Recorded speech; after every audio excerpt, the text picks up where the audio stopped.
تو یہ ایک دو تین ایسپیکٹ ہیں جو جن کو مد نظر رکھنا چاہیے جب جیسے جیسے یہ ڈیٹا سامنے آتا ہے.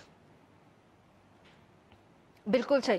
اور اب اس کے علاوہ سر جو کچھ ملکوں کے اندر جیسے لگ رہا ہے کہ بہت زیادہ پھیلا ہوا ہے، جیسے کہ برازیل، کیا ہم یہ کہہ سکتے ہیں کہ کوئی برازیل کے اندر بہت ایسے سرکمسٹانسز تھے کہ ان کی جو ڈیتھس کا نمبر ہے وہ بہت ہائی ہے، اگر آپ اس کو کمپیئر کریں انڈیا، پاکستان یا لیٹن امریکہ کے ہی اور ممالک سے؟ جی، دو فیکٹر ہیں. پہلی بات جو برازیل میں سامنے آ رہے ہیں، تو پہلی بات تو یہ ہے کہ ان کے ہمارے مقابلے میں، جنوبی ایشیا کے مقابلے میں، وہاں پہ تھوڑی پاپولیشن تھوڑی زیادہ اولڈر ہے. صحیح.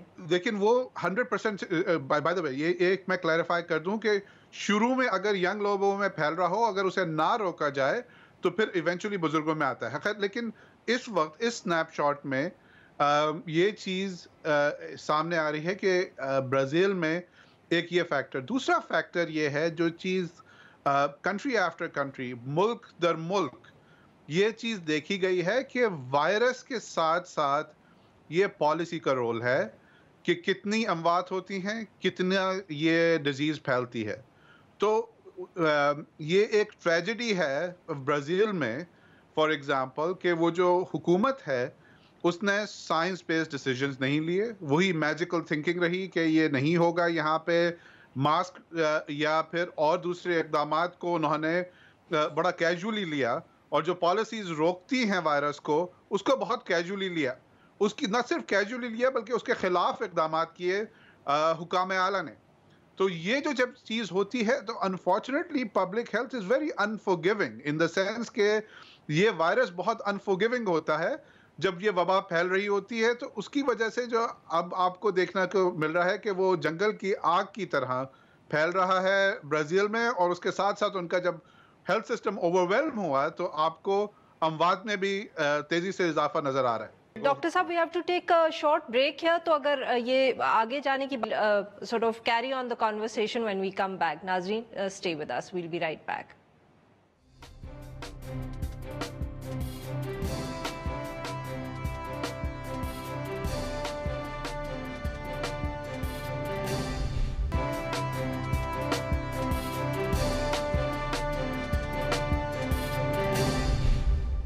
Welcome back. ناظرین ہم بات کریں ڈاکٹر سعد عمر سے، اور ہم بات کر رہے ہیں کہ اس وقت پاکستان کے اندر، ساؤتھ ایشیا کے اندر آنے والے دنوں میں حکومتوں کو کیا کرنا چاہیے. جی doctor Saad, before we went on the break آپ کہہ رہے تھے کہ آنے والے دنوں میں بہت اہم یہ سوال بہت اہم ہے کہ آنے والے دنوں میں حکومتوں کو کیا کرنا چاہیے. تو سر بتائیے کہ what do the governments need to focus on in the coming days? دیکھیں انفارچونیٹلی حکومتوں نے جنہوں نے بالکل ہی اوپن کر دیا تھا rather than sort of going from full lock down to smart lock down and then opening up safely، اور جن میں سپر اسپریڈر ایونٹس ہو رہے ہیں ان کے پاس دو راستے ہیں. ایک تو انفارچونیٹلی اتنا پریشر آئے گا کہ وہ پھر دوبارہ لاک ڈاؤن کر دیں گے، تو پھر جو سارا ہے وہ گناہ بے لذت ہوگا کہ کھولا بھی اور آپ نے اکنامک کاسٹ بھی دی اور اتنے ڈیوریشن میں کافی جانیں ضائع ہوئیں. لیکن ایک اور اپروچ کی طرف کچھ حکومتیں جا رہی ہیں جس میں I can't read people's minds کہ اسلام آباد میں کیا تھنکنگ ہے یا دوسرے دارالخلافوں میں کیا تھنکنگ ہے. لیکن ایک چیز، ایک اور راستہ بھی کچھ حکومتیں لے رہی ہیں کہ ایک ڈسپونڈنسی کا کہ گیون اپ کہ this is the cost of doing business. اتنے لوگ تو جی مریں گے ہی کیونکہ ہمارے ملک میں اموات ویسے ہی ہوتی ہیں گورے ملکوں کے مقابلے میں، تو اب تو یہ تو ہوگا. یہ بہت اتنی نا امیدی، وہ مطلب کہ انہوں نے اپنا دماغ اپنے وہ تیار ہو گئے ہیں اس بات کے لیے کہ اب لوگ جو ہیں اگلے آنے والے دنوں میں بہت لارج نمبرز میں ان کی اموات ہوں گی.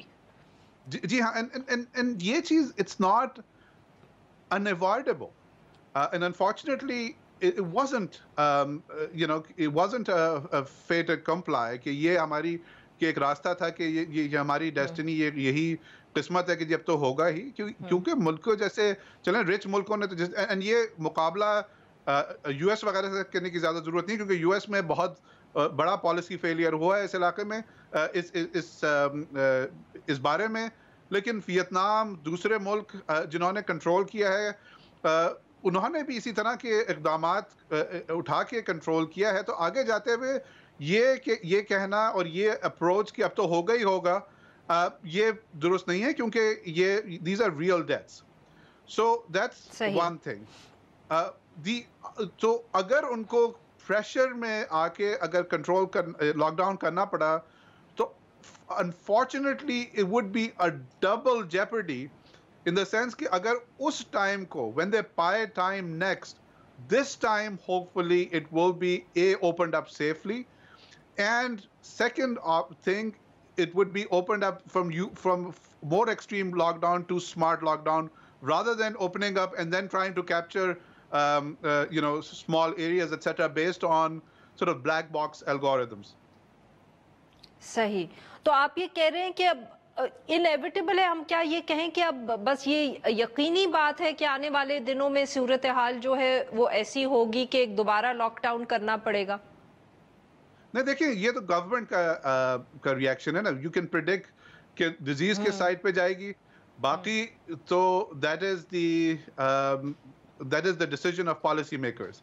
So that unfortunately throughout the world these decisions haven't been predictable or even rational. بہت بہت شکریہ ڈاکٹر سعد عمر، آپ نے ہم سے بات کی. یہاں پہ لیں گے ایک چھوٹا سا بریک، اور جب ہم بریک سے واپس آئیں گے تو ہم بات کریں گے اسلام آباد کی اور اسلام آباد کے اندر اسمارٹ لاک ڈاؤن کی. اسٹے ود اس.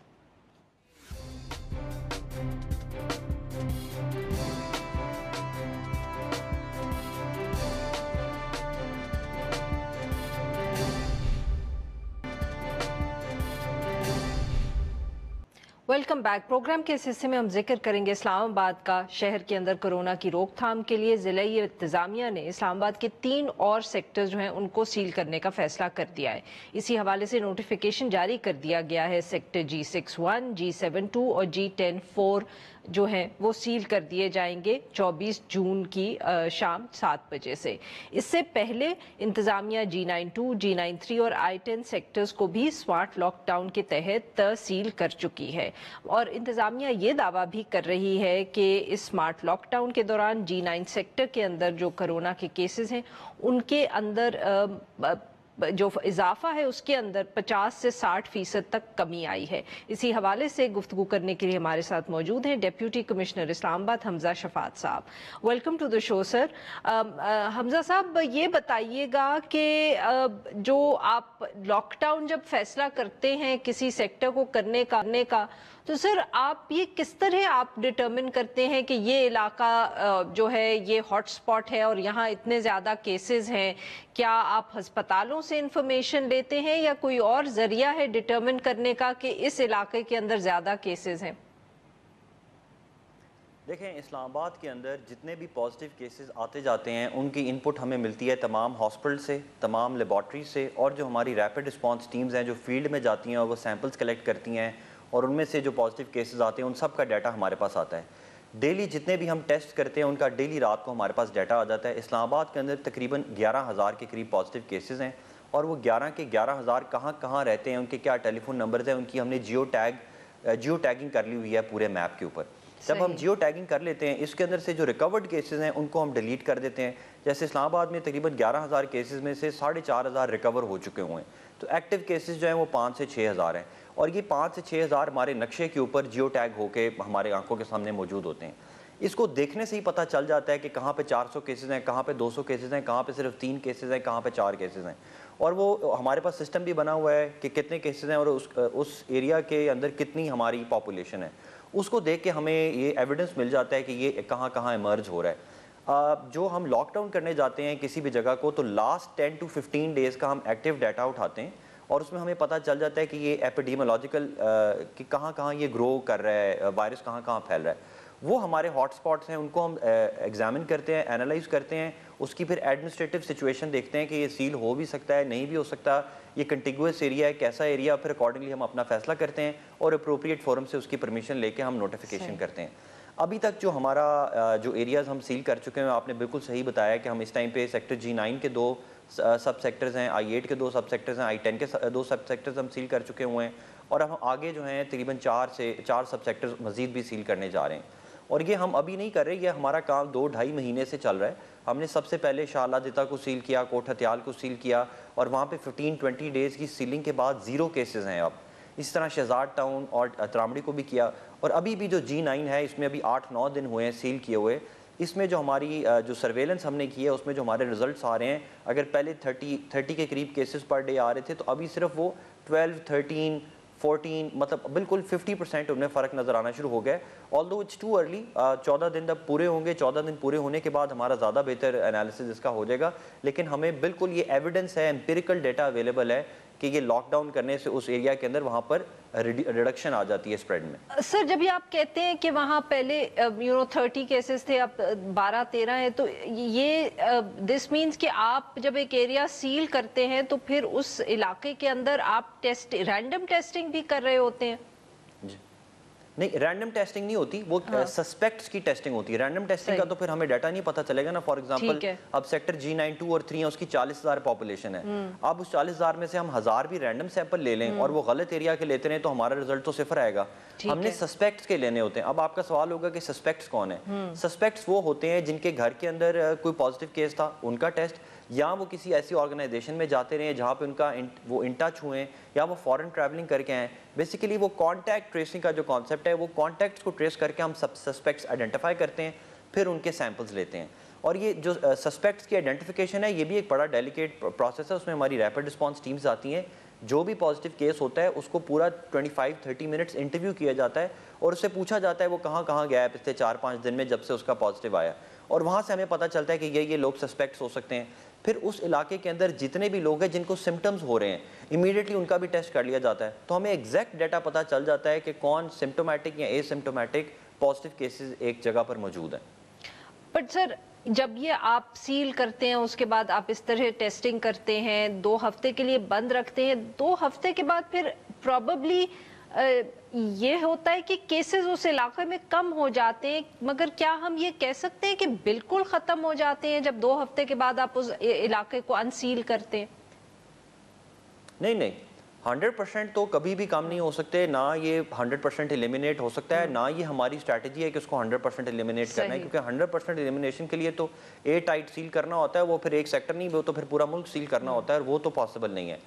ہمارا تو مقصد, ہماری اسٹریٹجی یہ ہے کہ ہم نے کرو کو فلیٹن کرنا ہے, یعنی کہ جو ہمارا تیزی سے کیسز بڑھ رہے ہیں ان کو ہم نے ریڈیوس کرنا ہے, تاکہ جب کیسز زیادہ تیزی سے بڑھتے ہیں تو ہمارے کرٹیکل کیسز بھی بڑھتے ہیں, اور کرٹیکل کیسز جب ہاسپٹل میں جاتے ہیں تو پھر ان کو مینیج کرنا مشکل ہو جاتا ہے. ہمارے ہاسپٹلس تو 200-250 بندے کو کرٹیکل کیئر ایک دن میں مینیج کر سکتے ہیں, تو اگر ایک دن میں ہی 400 کیسز ہو جائیں گے تو اس کا مطلب ہے کہ 100 بندوں کو تو ہم مینیج نہیں کر پائیں گے. اس لیے ہم نے جو اسپریڈ آف ڈیزیز ہے اس کو بہت زیادہ سلو کرنا ہے, اور اس سلو کرنے کا فائدہ یہ ہوتا ہے کہ جو ہمارا ہیلتھ انفراسٹرکچر ہے وہ کریش نہیں کرتا. انفارچونیٹلی ایسا نہ ہو جائے کہ خدا نہ خواستہ لوگ ایمبولینسز میں ہاسپٹل پہنچیں اور جگہ نہ ملے, اور ایمبولینسز میں ان کی ڈیتھ ہونا شروع ہو جائے, ان کو وینٹ نہ ملے یا آکسیجن نہ ملے. اس لیے یہ جو کانسیپٹ ہے نا کہ 0 کیسز ہو جائیں گے, یہ تو نہیں کرتے. مقصد یہی ہے کہ اب فار ایگزامپل G9 کے اندر ہمیں پتہ ہے کہ 200 کیسز ہیں. اب جب ہم نے 14 ڈیز سیل کیا ہے تو ان 200 کے 200 کیسز جو پہلے تھے لاک ڈاؤن سے پہلے, وہ سارے کے سارے انشاءاللہ ریکور کر جائیں گے 14 ڈیز میں, اور وہ 0 ہو جائیں گے. اگر ہم اس کو سیل نہ کرتے تو وہ 200 لوگ 800 کو کرتے, اور 800 جو ہیں وہ 2000 کو کرتے.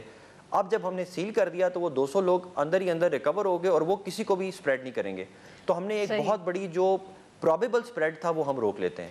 صحیح. اور سر جو یہ بات ہے کہ اس کا ان سمارٹ لاک ڈاؤنز کا جو ہمیں اثر ہے اوور آل نمبرز پہ اسلام آباد کے, وہ کب نظر آئے گا؟ مطلب کہ آپ نے جیسے کہا کہ وی آر ٹرائنگ ٹو فلیٹن دا کرو, تو وہ جو کرو اسلام آباد کا ہے وہ ہمیں اس کے اندر فلیٹننگ کب نظر آئے گی اندازاً؟ اگر کیونکہ آبویسلی اب زیادہ ہاٹ سپاٹس کو آپ سیل کریں, پہلے اگر ایک آدھ تھے تو اب you are doing like 5 or 6 at a time. So overall کرو میں ہمیں فرق کب نظر آئے گا؟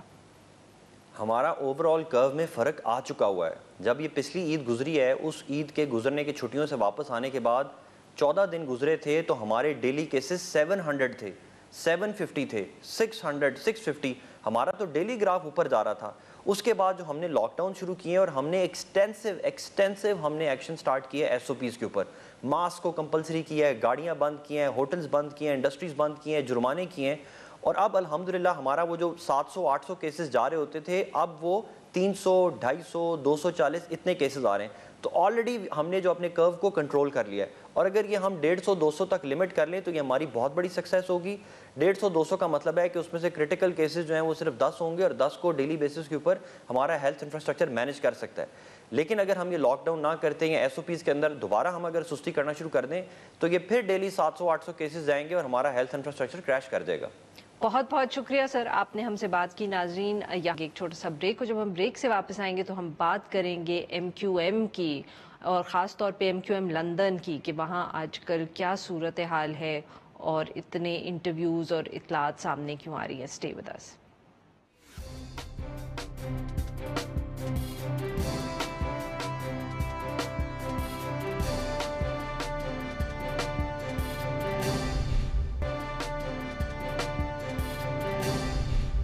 Welcome back. پروگرام کے آخر میں ہم ذکر کریں گے ایم کیو ایم لندن کا. اس کے ایک سابق رہنما جو ہیں محمد انور، انہوں نے جیو نیوز لندن کو ایک انٹرویو دیا اور اس کے اندر یہ انکشاف کیا کہ بھارت سے مبینہ طور پر فنڈنگ آتی تھی اور لیتی تھی ایم کیو ایم لندن، اور اس حوالے سے محمد انور نے کہا کہ ان کی لندن کے اندر بھارتی سفارتکار سے ملاقات بھی ہو چکی ہے. اس حوالے سے محمد انور نے یہ بھی کہا کہ پاکستانی جو تحقیقاتی ادارے ہیں ان کو یہ پیشکش ہے ان کی طرف سے کہ کسی قسم کی بھی معلومات دینے کے لیے وہ تیار ہیں. اس انٹرویو پہ بات کرنے کے لیے ہمارے ساتھ موجود ہیں مرتضیٰ علی شاہ صاحب، یہ نمائندہ ہیں جیو نیوز لندن کے. ویلکم ٹو دا شو مرتضیٰ صاحب. مرتضیٰ صاحب، پہلے تو بتائیے گا کہ ایم کیو ایم لندن کی اس وقت کیا صورتحال ہے کہ اس طرح کے انٹرویوز جو ہیں سامنے آ رہے ہیں اور اتنی پبلکلی وہ ایک دوسرے پہ الزامات لگا رہے ہیں. جی، اس میں عارفہ صاحب thank you first of all for inviting. اس میں بنیادی طور پہ دیکھیے اس وقت جو ایم کیو ایم کی جو مائٹ تھی، جو اس کا ایک پورا وہ اسٹرکچر تھا، ڈسپلن تھا، وہ تو سارا کچھ اب وہ ماضی کا حصہ بن گیا. لیکن اب اتنی بڑی پارٹی اور ایک اتنا بڑا ان کا ایک انفلوئنس رہا پالیٹکس میں، اور اتنا مطلب ہیوی ویٹ وہ کام تھا کہ وہ گوئنگ فارورڈ وہ بہت لمبے عرصے تک ایم کیو ایم کی جو ریلیونس ہے وہ رہے گی. اور ایم کیو ایم پاکستان میں ایز اے پولیٹیکل پارٹی ہے، وہ ایم کیو ایم تو بکھر چکی ہے لیکن اس کے لوگ سارے موجود ہیں اور وہ مختلف اپنے اپنے ایریاز میں وہ ایکٹیو بھی ہیں سارے. لہٰذا اب اس میں جو محمد انور سے میری بات ہوئی، اس میں ان کی سب سے بڑی گریونس یہ تھی کہ ان کا یہ کہنا تھا، خاص طور پر جو ایم کیو ایم کے جو وہاں پہ مختلف دھڑے موجود ہیں، چاہے وہ اسپلٹر گروپ بن چکے ہیں یا ایم کیو ایم کی کرنٹ جو موجودہ حکومت کا سیٹ اپ، ان کی گریونس یہ ہے کہ وہ کہتے ہیں جو ایم کیو ایم کے دھڑے پاکستان کے اندر ہیں اس وقت. جی، جو پاکستان کے اندر ہے خاص طور پہ، ان کی گریونس محمد انور کی یہ ہے کہ اس وقت 90s میں جو بھی ہوا، 20 سال قبل جو بھی ہوا، جو بھی چاہے وہ کراچی میں قتل و غارت گری ہوئی، یہاں پر جو مطلب جو انڈین فنڈنگ کے حوالے سے انہوں نے انکشاف کیا. پہلی بات یہ دیکھیے، یہ وہ چیزیں وہ کہتے ہیں کہ اس میں سارے لوگ کوئی ایک فرد نہیں لیتا تھا. انہوں نے کہا ہے کہ میں مانتا ہوں کہ میرا رول کیا، اور وہ اپنا رول یہ کہہ رہے ہیں کہ وہ مانتے ہیں. پہلی بات دیکھیے، جو سینسیشن اس انٹرویو میں یہ ہے کہ الزامات ایم کیو ایم پر لگے ہیں بہت پہلے. ایم کیو ایم نے کبھی اس کو ایکسیپٹ نہیں کیا. یہ پہلی بار ایک ایسا بندہ کہہ رہا ہے جس کے بارے میں وائڈلی لوگوں کو شک تو تھا کہ وہ اس نے یہ کیا وہ کیا، لیکن وہ مان رہے ہیں کہ ہاں ہم انڈین ڈپلومیٹ سے ملے. لیکن وہ یہ کہہ رہے ہیں کہ میں ذاتی حیثیت میں کبھی نہیں ملا، مجھے پارٹی لیڈرشپ نے کہا میں ملا. اور اس حوالے سے جو وہ اکاؤنٹ دے رہے ہیں، وہ account seems to be very genuine. اس کو ابھی تک دیکھیے کسی نے ڈینائی، جنرل انہوں نے کہا جی کہ ہم الزامات کو مسترد کرتے ہیں. لیکن جو محمد انور کے پاس جو ڈیٹیلز ہیں، آپ نے جتنے بھی ڈینائلز آئے، چاہے وہ ندیم نصرت کا ہو، ایم کیو ایم کا ہو، وہ بہت ہی مختصر ہے. ندیم نصرت نے یہ کہا ہے کہ محمد انور کو کوئی برطانیہ میں فورس نہیں کر سکتا تھا، وہ ڈینائی نہیں کر رہے. اس کا مطلب یہ ہے کہ محمد انور والی بات سے وہ سمجھتے ہیں کہ اگر مزید ان کو ڈینائل آیا تو ایک پینڈوراز باکس کھل سکتا ہے. پلس ان کے ساتھ طارق میر ان کے ساتھ ہیں، اور طارق میر وہ ہیں جو ایم کیو ایم کے سارے فائنینسز تقریباً 35-40 سال تک دیکھتے رہے. سو یہ محمد انور کا یہ کہنا ہے کہ میرے اوپر ضرور تنقید کریں، میرے ساتھ جو کرنا ہے کریں، لیکن اس بات کو یاد رکھیں کہ جو اس وقت کام ہوا اس میں جو وہ کہتے ہیں کہ آج جو کراچی میں پارسا بن کر بیٹھے ہوئے ہیں، جو بہت پاک صاف لوگ بنے ہوئے، وہ یہ کہہ رہے ہیں کہ اس سارے کام میں ہم سارے برابر کے شریک تھے. دوسری جو بہت اہم بات انہوں نے کی وہ یہ تھی کہ وہ کہہ رہے ہیں کہ لندن سے تو جو کراچی پریویل کرتا تھا، اور وہ کہتے تھے کہ جو کراچی میں آج جو لوگ ہیں جو الطاف حسین کو گالیاں دے رہے ہیں اور ان کے یہ خلاف ہو گئے، وہ کہتے ہیں یہ وہی لوگ تھے جو خود انہیں کہتے تھے کہ بھائی آپ ہمیں بتائیں کہ کس کو مارنا ہے، کس کو جلانا ہے، کس کا گھر اڑانا ہے. بالکل صحیح. وہ یہ کہہ رہے ہیں کہ اگر آپ ہمیں ہماری اکاؤنٹیبلٹی بات کرتے ہیں وہ ضرور کریں، لیکن آپ ان لوگوں کو تو دوسری طرف وہ